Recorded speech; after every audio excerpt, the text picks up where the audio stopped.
Bismillahirrahmanirrahim. Değerli arkadaşlar, bugün malum 28 Şubat 1997 postmodern darbenin yıl dönümü. Bu vesileyle bir basın açıklamamız olacak. Bunu sizinle paylaşmak istiyoruz. Değerli arkadaşlar, 28 Şubat 1997'de Türk Silahlı Kuvvetleri'nin bazı siyasi partilerin de desteğiyle gerçekleştirmiş olduğu ve Türkiye tarihinin kara bir lekesi olan postmodern darbenin üzerinden tam 27 yıl geçti. 28 Şubat kalıntısı zihniyet toplumu bugün hala inanç üzerinden kutuplaştırmaya, 28 Şubat döneminde uygulanan hak ihlallerini tekrarlamaya özlem duymaktadır. Halen bu hevesliler maalesef vardır. Söz konusu süreçte toplumun %99'unun Müslüman olduğu bir ülkede asgari dini vecibeleri irticai faaliyet olarak tanımladı, binlerce insan fişlendi, yargı eliyle adil yargılanma hakkı, masumiyet karinesi ve evrensel hukuk ilkeleri pervasızca çiğnendi.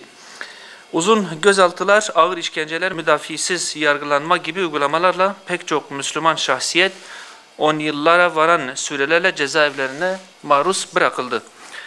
Değerli arkadaşlar, halkın değerlerine, inancına, kültürüne, siyasi tercihine yapılmış olan darbenin üzerinden geçen uzun zamana rağmen ne yazık ki yeterli ders çıkarılmamış, postmodern darbe sürecinin oluşturduğu mağduriyetler tam anlamıyla giderilememiştir.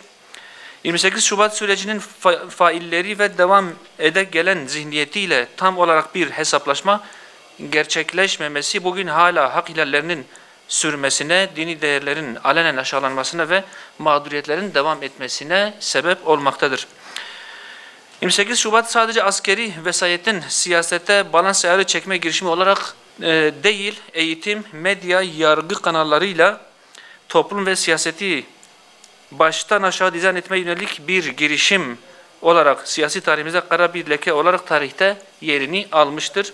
Bu yani sadece askeri bir sahayla alakalı değil, toplumun her kesimine, her sahasına bir müdahale, bir ayar olarak öngörülmüştür.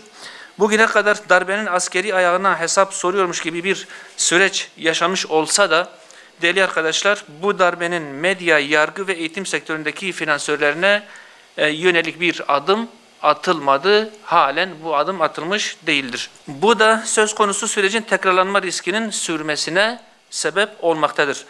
1960 darbesinden 15 Temmuz 2016 askeri darbe girişimine kadar süre gelen çeşitli gerekçeleriyle halkın iradesini gasp etmeye, özgürlükleri ayaklar altına almaya, fikir ve inançları baskılamaya yönelik müdahaleler Türkiye'yi emperyalizmin sadık karakolu haline getirmeyi amaçlamıştır. Bu özlem bugün de devam etmektedir. Bu darbe anlayışıyla ciddi anlamda bir hesaplaşma söz konusu olmadığı için bu heveslerin bitmesi de maalesef mümkün olmamaktadır. Türkiye'de siyasetin bir daha askeri vesayet tarafından ele geçirilmesinin önlenmesi için vesayetçi zihniyet ve uygulamalarıyla tam olarak hesaplaşılmalıdır. İlk günden beri ifade ettiğimiz gibi eğer bu hesaplaşma gerçekleşmezse bu süreçlerin devam etmesiyle kaçınılmaz olacaktır.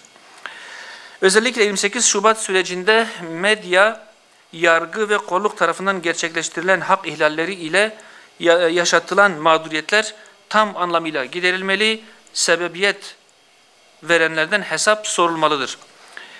28 Şubat sürecinin uygulamalarının günümüzde tekrar sahnelenmesinin önüne geçmek için topyekün hukuki ve siyasi mücadele ortaya konulmalıdır.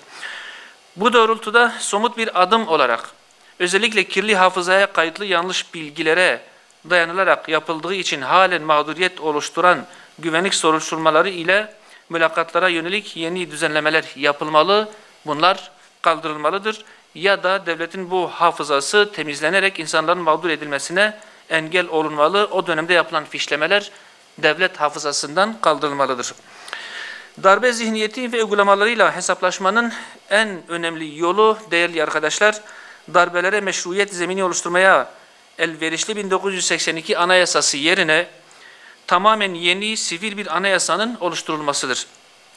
Ancak 1982'den sonra halk iradesini gasp etmeye yönelik sayısız müdahaleye rağmen yeni sivil anayasanın oluşturulması için yeterli çaba ortaya konulmamıştır. Zaman zaman bazı özellikle seçim dönemlerinde her ne kadar gündem edildi ise de somut bir adım atılmaktan imtina edildi. Değerli arkadaşlar, tekrar benzer süreçlerin yaşanmaması için halk iradesini temsil eden Türkiye Büyük Millet Meclisi'nin en önemli görevinin sivil bir anayasayı ülkeye armağan etmek olduğunu burada bir kez daha ifade etmiş olalım.